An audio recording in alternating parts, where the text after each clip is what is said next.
After the bread had been broken and the multitude had eaten their fill, he sent them away, not with command, but with peace.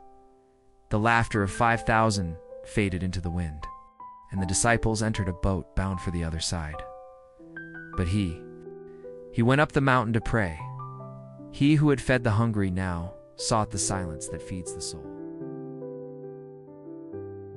And while heaven listened to his prayer, the sea began to rise. Winds screamed across the deep. The moon vanished behind clouds like veils of shadow. The disciples rowed, their arms trembling, their faith fraying. They were seasoned men, but some storms are not meant for skill, only for surrender.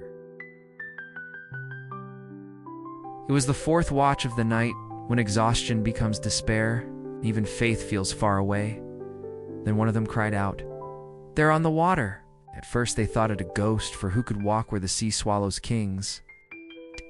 The voice came through the thunder, gentle yet unyielding. "Take courage. It is I, do not be afraid." And fear met its master. Then their eyes beheld the impossible. The water that devoured ships now carried the Son of Man. Each wave bowed beneath his feet. Each gust of wind whispered obedience. Creation remembered its maker. He did not conquer the storm. He commanded it to serve him. And Peter, the one who often spoke before he thought, felt something burn within him. "Lord, if it is you, command me to come to you on the water." It was a plea and a dare in one breath, and the voice answered, simple and eternal, "Come." Faith does not always wait for stillness. Sometimes it steps out into the wind.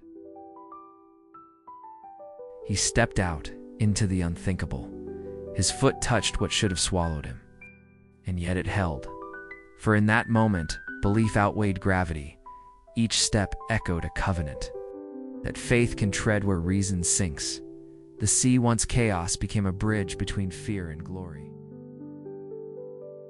But then he looked away. He saw the wind and forgot the word. And in that instant, fear reclaimed what faith had borrowed. He began to sink, the water rising to his chest, his cry piercing the storm, "Lord, save me." Faith faltered, but grace did not. Immediately, he reached out. The hand that shaped the stars caught the one that was sinking. "Why did you doubt?" he said, not as accusation, but as lament. For what fear steals. For doubt is not the absence of belief, but the memory of the storm louder than the voice. And together, they walked back step by step, through the wind, over the impossible.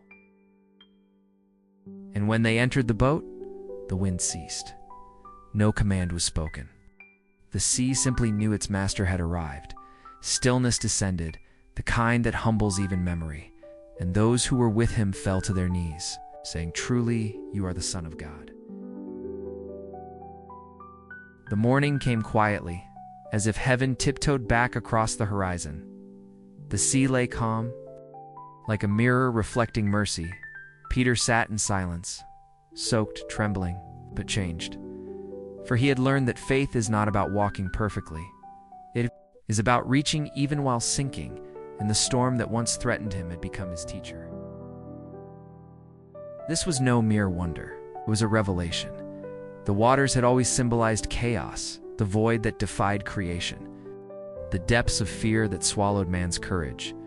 But now the word stood upon it. The Creator walked upon what once divided heaven and earth. And in saving Peter, he revealed the secret of his mission.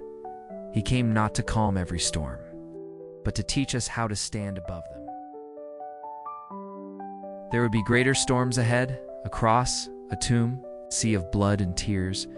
But this night on Galilee was a whisper of the final victory. For one day, he would walk again, not on the sea, but out of the grave, and all the depths would yield to his steps. This is the faith that defies the deep, the courage born of trust, the miracle that never ends. And to this day, when the waves rise and fear returns, his voice still echoes through the storm. "Take courage, 'tis I, do not be afraid." And those who listen